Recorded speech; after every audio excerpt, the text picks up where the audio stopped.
should not rule over North Korea. I think the Republic of Ireland and Northern Ireland should just become Ireland. I think New Zealand should become the Republic of Aotearoa. I think everyone should have the right to be educated and help to be the best they can be. I think vaccines are our best defense against COVID-19, and anti-vaxxers should stop being so selfish and do what is right for all people. Freedom of speech is a gift and a privilege and should be used wisely. It should not be used to incite violence. The very fact that we have a speech competition speaks volumes about our freedoms here in New Zealand. People have fought for our rights, died for our rights. Throughout history, there have been hundreds of thousands who have made these sacrifices. The Anzacs, for example. We should know about these people and respect the sacrifices they have made to ensure our freedoms. Martin Luther King was a black rights activist who used his freedom of speech and peaceful protest to advance the black rights movement.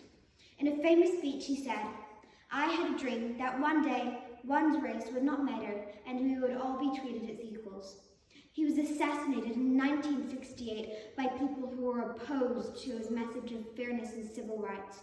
People violently took away his freedom of speech, but the message he gave could not be silenced.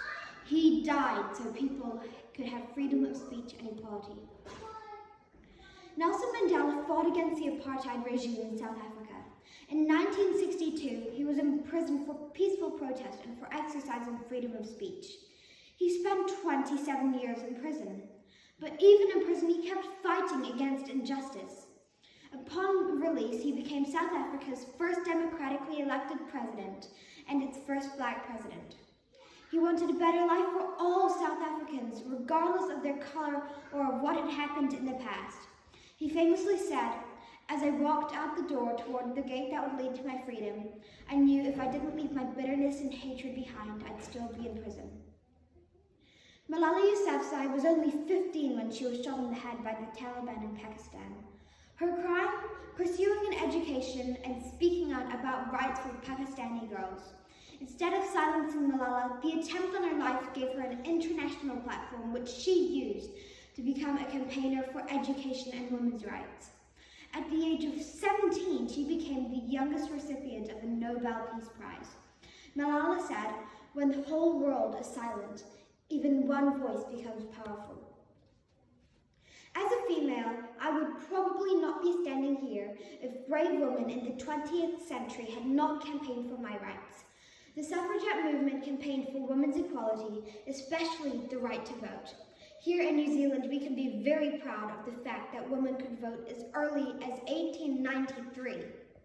After years of peaceful protest failed to bring about change, the suffragettes began a campaign of civil disobedience. Thousands were imprisoned. In order to highlight their plight as an act of desperation, Emily Davison threw herself in front of the King of England's horse. She died from her injuries, but the result was an outpouring of support for women's rights. As Pankhurst famously said, "I would rather be a rebel than a slave." Mahatma Gandhi is probably my favorite activist ever. He was a pacifist who led a movement of non-violent resistance in a campaign to overthrow British rule in India. Despite the injustices of the British regime, he reminded his followers not to injure or kill British people, but to express their frustration with peace. When the British opened fire on peaceful and unarmed protesters, Gandhi urged his followers to use love to deal with the hate of the British government. He went on hunger strike until the violence stopped. He used freedom of speech for the good of his people and to free India, the largest democracy on earth. First they ignore you, then they laugh at you, then they fight you, then you win. Mahatma Gandhi. Freedom of speech is a privilege. We must respect it and use it wisely. Let us go forth with gratitude and respect to honor these people who made the ultimate sacrifice to ensure our freedom. Thank you.